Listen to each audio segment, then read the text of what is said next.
अब मैं आपको परमेश्वर के वचनों के माध्यम से स्त्री और अजगर का दृष्टांत बताता हूं। फिर स्वर्ग में एक बड़ा चिन्ह दिखाई दिया, अर्थात एक स्त्री जो सूर्य ओढ़े हुए थी और चांद उसके पांव तले था, और उसके सिर पर 12 तारों का मुकुट था।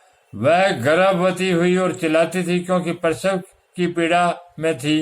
एक और चिन्ह स्वर्ग में दिखाई दिया, और देखो, वह बड़ा लाल अजगर था, जिसके 7 सिर और 10 सींग थे, और उसके सिरों पर 7 राज मुकुट थे।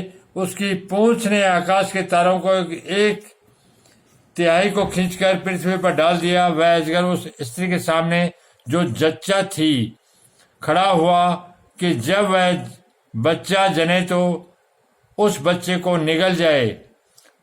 वह बेटा जनी तो लोहे का दंड लिए हुए सब जातियों पर राज्य करने पर था, और वह बच्चा एकाएक परमेश्वर के पास और उसके सिंहासन के पास उठाकर पहुंचा दिया गया। और वह स्त्री उस जंगल को भाग गई, जहां परमेश्वर की ओर से उसके लिए एक जगह तैयार की गई थी कि वहां 1208 दिन तक पाली जाए। फिर स्वर्ग में लड़ाई हुई। मिकाइल और उसके स्वर्गदूत अजगर से लड़ने को निकले, और अजगर और उसके दूत उससे लड़े, परंतु प्रबल न हुए, और स्वर्ग में उनके लिए फिर जगह न रही। तब वह बड़ा अजगर, अर्थात वही पुराना सांप जो इब्लिस और शैतान कहलाता है और सारे संसार का भरमाने वाला है, पृथ्वी पर गिरा दिया गया, और उसके दूत उसके साथ गिरा दिए गए। फिर मैंने स्वर्ग में यह बड़ा शब्द आते हुए सुना, अब हमारे परमेश्वर का उद्धार और सामर्थ्य और राज्य और उसके मसीह का अधिकार प्रकट हुआ है, क्योंकि हमारे भाइयों पर दोष लगाने वाला जो रात दिन हमारे परमेश्वर के सामने उन पर दोष लगाया करता था, गिरा दिया गया है।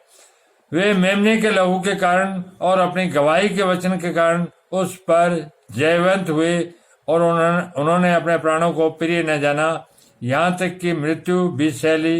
इस कारण हे सुरंगों और उसके रहने वालों, मगन हो।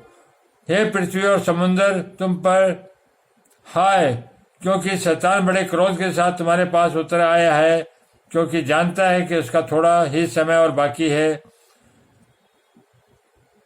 जब अजगर ने देखा कि मैं पृथ्वी पर गिरा दिया गया हूं, तो उस स्त्री को जो उसकी बेटी जनी थी सताया, पर उस स्त्री को बड़े उकाब के 2 पंख दिए गए कि सांप के सामने से उड़कर जंगल में उस जगह पहुंच जाए जहां वह एक समय और समयों और आधे समय तक पाली जाए। और सांप ने उस स्त्री के पीछे अपने मुंह से नदी के समान पानी बहाया कि उसे इस नदी में बहा दे, परंतु पृथ्वी ने उस स्त्री की सहायता की और अपना मुंह खोलकर उस नदी को और अजगर ने अपने मुंह से बही हुई थी पी लिया।